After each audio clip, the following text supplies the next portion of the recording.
The way you hold the violin bow is directly correlated to the sound you are producing. So if you're not completely happy with that tone that you're producing, it might be time to reevaluate your bow hold.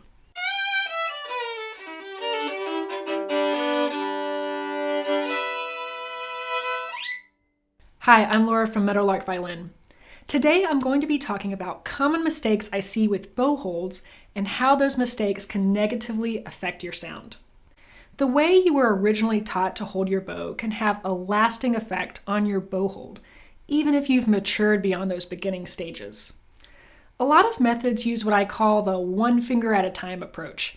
You put this finger here, and you put this finger here, and the pinky on top, and curve your thumb underneath, and then usually you end up with something really unnatural that looks like this.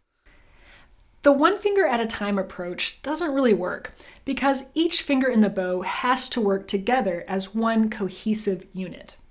Another method I'm not a huge fan of is the bow hold bunny. This method involves the middle two fingers touching the thumb like the bunny's teeth, and the pinky and index finger sticking up in the air like the ears. And when you do this bow hold, it's like the bunny is kind of eating the stick like it's a carrot or something. And then you're supposed to flop the ears down on the stick. And in my opinion, this approach has a lot of different problems. For one, it's going to make the middle fingers be unnaturally close to each other. It also tends to make people pinch the bow with the middle fingers. And then the pinky and the index finger are usually unnaturally spaced when you try to form the bow hold using the bow hold bunny. Now, this approach might be fine for very young children, but I think mature children and adults benefit from a slightly different approach. This is how I teach my students to hold the violin bow.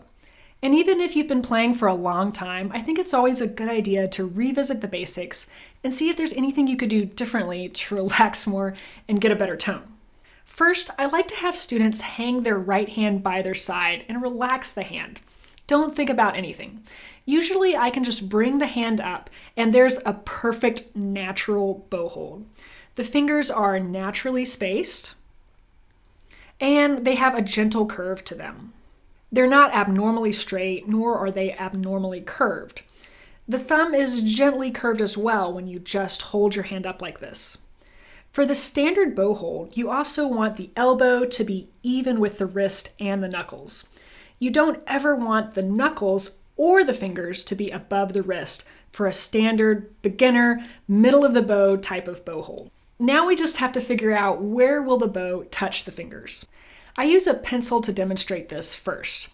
If I keep my hand relaxed with the knuckles, wrist, and elbow even, all I have to do is bring my pencil up until the pinky can just rest on the stick.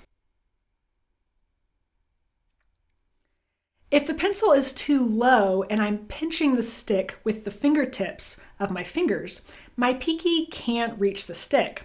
So my pinky is either dangling or it's straight, or I have to force my other fingers to really curve to get the pinky onto the stick.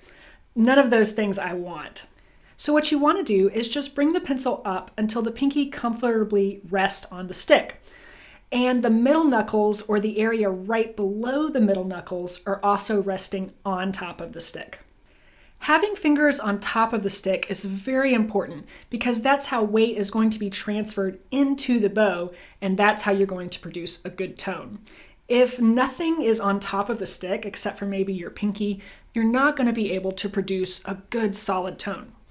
So now the fingers are evenly and naturally spaced, and the pencil is just letting the pinky rest on top. Now we're going to take the thumb and place it underneath wherever it would naturally fall, and it's usually between the first and second fingers. And the thumb is gently curved underneath.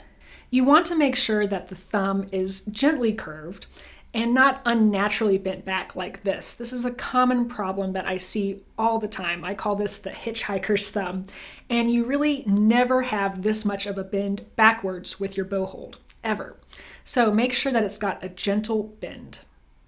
You also want the fingers to have a slight slant towards the index finger so that everything is just leaning slightly towards the index finger.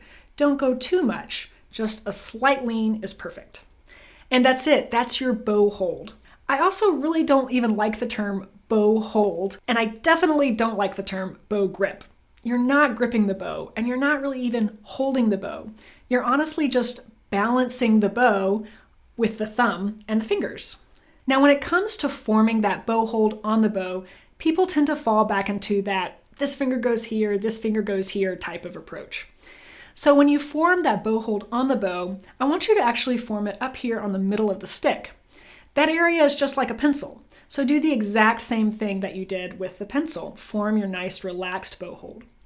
Now with your left hand, just pull the bow and let your hand slide down to the frog until your thumb hits the tip of the frog. Your thumb will rest right at the tip of the frog, not inside this tempting little space inside the frog. It's not here, it's right here. And that's how you form a natural, relaxed bow hold. Let me know in the comments what you think. What type of bow hold did you originally learn? The bow hold is absolutely crucial to good tone production and advanced bow strokes. So it's a topic I talk a lot about in my online studio. Now I've got lots of lessons and workshops on the bow hold, so if you're interested in seeing more of those and seeing what my online studio has to offer, there's some links in the description below. I'm Laura from Men Are Like Violin. Happy practicing.